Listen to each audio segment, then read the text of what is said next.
Hi everyone, this is Martha. I am going to tea stain some paper today, so I thought I'd take you along with me while I do it. This is my setup. I have two 6-foot long tables that I have covered with vinyl tablecloths. I have some hardware cloth. This is the only piece I have, so I am going to buy some more if this works. I've laid out paper towel because the paper towel has a pattern on it. I'm going to see if when I dry the paper, if it picks up any of that pattern. This is the unfinished part of my basement where I have a great utility sink. And this is a cat litter pan that was never used for cat litter. It's the perfect size for paper, and it fits in my utility sink where I also bathe my dogs. And I also do fiber dyeing, so there's my dyes, there's my microwave, and here is my variety of papers. Please excuse the noise, that's my furnace.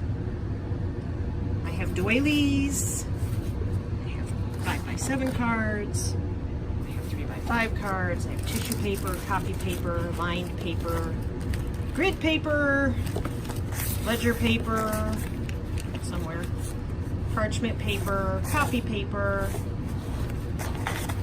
I have all kinds of stuff there. I also have one of my cute doggies, and I have bubble wrap laid out here so that I can see if that also leaves a pattern on the paper as it dries. And this is a card table and my dog grooming table, which is also covered. I have them covered by one of the large vinyl tablecloths as well. I'll be back after I set my camera up to do the dyeing, and hopefully the furnace will shut off. Hi, I'm back.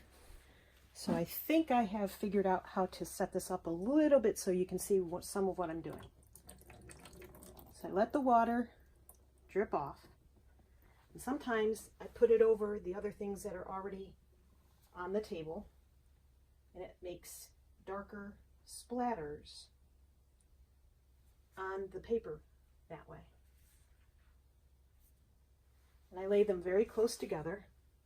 One of the things I want to try this time is laying a doily on the paper and see if it makes patterns. And I like to remember which way my paper will go into my journals, which I fold my paper in half. So I want the patterns to be on certain sides of the paper. Some more copy paper.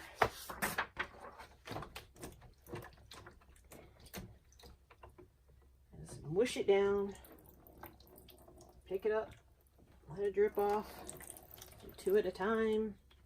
It really doesn't take very long this way.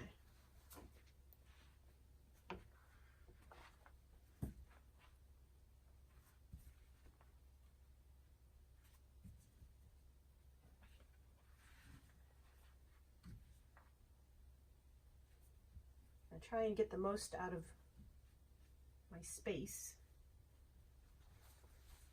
I'm going to put this one down here on the paper towel and see if it makes a pattern. We shall see. And another piece of copy paper. I have these doilies that I've soaked a little longer. They've been on the bottom while I've been talking to you. Let it drip, drip, drip, drip, drip, drip all over the other stuff that's already here.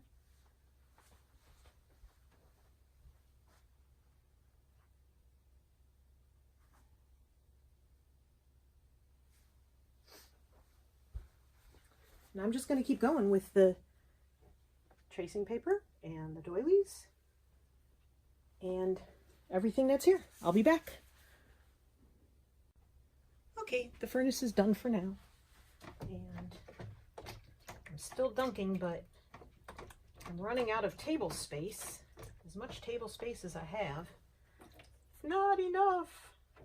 I usually run out of table space before I run out of paper and tea.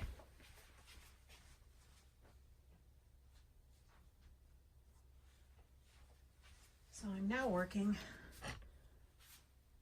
over here. Yeah, don't look at my messy basement, okay? Please.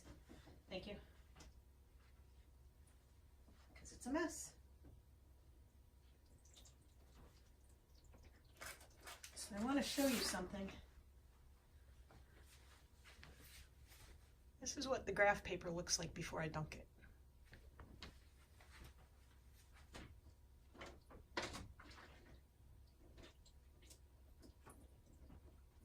That quickly, I dunked it and took it out. And this is the difference. This is what happens when the blue ink disappears. I don't know if there's a brand of graph paper out there where the ink doesn't come off, but if you know of one and you want to share that with me, I'd be okay with that. So I've laid some tracing paper, graph paper, and copy paper out on the bubble wrap. Now I'm just filling this table up, which won't take much. And then okay, so I'm back, and this is the tea that I still have left, but I have run out of space. And of course, I have a ton of paper and doilies and cards and stuff left. I didn't even get to do any of the ribbon or fabric that I wanted to do this time. Let me get this crease out of here.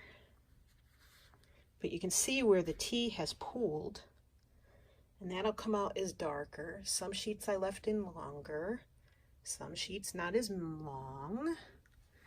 And there's all the cards, and there's the doilies laying on the papers. And believe it or not, there is tracing paper right here. See? It just becomes so transparent. And there's some bubbles and bumps and stuff happening. That's the tracing paper, and a regular piece of paper, part of it on that hardware cloth. We'll see if that comes out with a pattern. Sorry for the shadows. There's the stuff on the paper towel.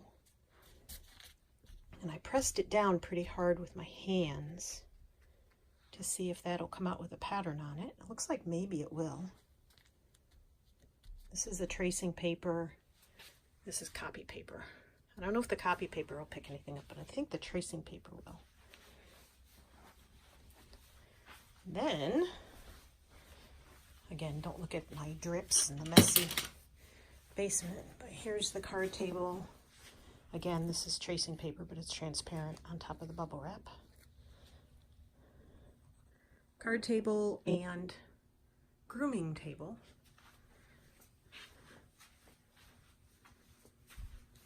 More cards. More doilies. More doilies on paper. Sorry for the shadows. Like I said, my lighting is not very good down here. So there it is. Okay, so everything is dry. It actually was dry within a couple of hours. I think that's because of the heat running so much, because it's cold here.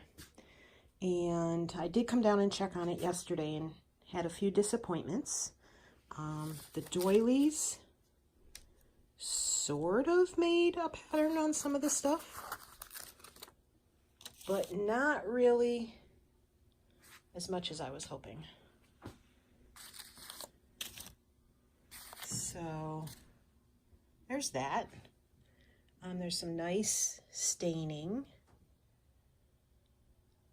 And I had remembered that I wanted to use these pans because they have the holes in them to see what they would do. And that's the pattern I got from the pan, which I kind of like. It's different. The bubble wrap didn't really do a whole lot on any of this paper. Did a little bit here on this copy paper. This is the grid paper. Not a whole lot there either. And here's the tracing paper, and there's really nothing there. And in the other table with the worse lighting, sorry about that again, didn't really do anything here either. As far as the doilies, that one did a little bit. That one did a tiny bit too. So there's the other pan that I had. So that definitely made an impression.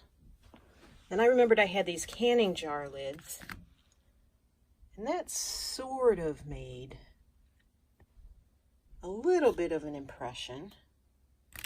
Some rings, lids. Ooh, that's the rings. That must be from the metal on the tracing paper. Nice and crispy. That one left a little mark. That one too. That's on regular paper. So that is the outcome of my tea dyeing. And I still have tea left. So I may do a few more today. It's a little discolored, and that comes from all the paper and especially the grid paper or lined stuff that I put in there. And it's the end of the tea. So there it is, but I got lots more to do. I wanted to let you see how much more paper I got to tea stain out of what was left in the bottom of my bucket. This is composition paper. It's out of one of those Dollar Tree composition books, and all I did was remove the stitching. Now, I wasn't sure if this paper was going to, if the blue lines were going to soak off in the dye bath, and they didn't. This one has some really fun stains. Look at that. Nice. And I tried some new experiments. This is string that I had used on my eco dyeing that I did last week, and I wanted to see if it would leave marks. Oh, look at that. It looks like a butterfly. Doesn't that look like a butterfly? Cool. That's just from the chunk of wax I laid on top. String made a little bit of marks on this one. That looks like a dragonfly almost. But other than that, not really anything new. But I'm glad that the blue lines did not disappear off of this lined paper. So now I know, and I can use more of this in my tea staining. And I also tried this over here. I tea stained some tickets because I have this ginormous roll that I bought. And they turn out a little bit, you know, you can see the difference. This is the unstained. And I only dipped them very quickly. I did not dip them a long time. I wanted to try this. I put this bubble wrap. I put the papers between the bubble wrap and put weight on it with the bag of plastic bags and the ticket roll. And it's not dry yet because it was stuck between plastic, but it did make little marks. So I'm going to leave that open now and let that dry. And everything else is already dry. I mean, that's just a regular piece of paper. That's totally, this was dry within about 2 hours because, well, we're in the basement and the furnace runs. So I just wanted to show you how much more I got out of that quart of iced tea, or iced tea. out of that quart of tea that I made, and I got a lot of paper. I will show you the whole stack once this paper is dry. This is the paper that I had sitting between the bubble wrap, and it made some nice spots once it dried.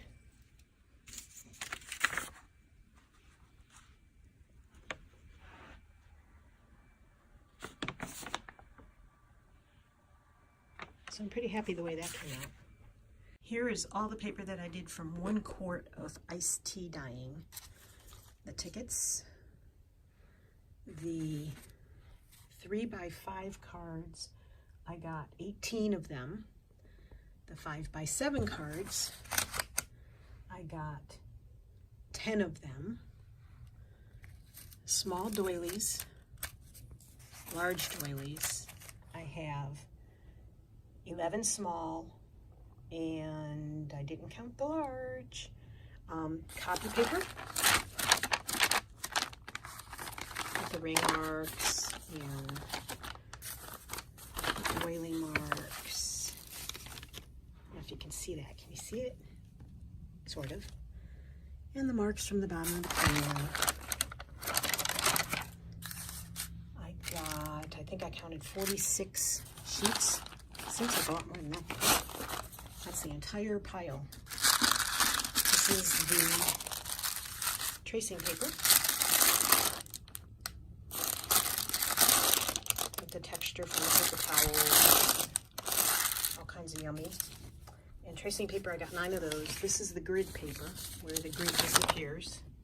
The blue lines. Let's see.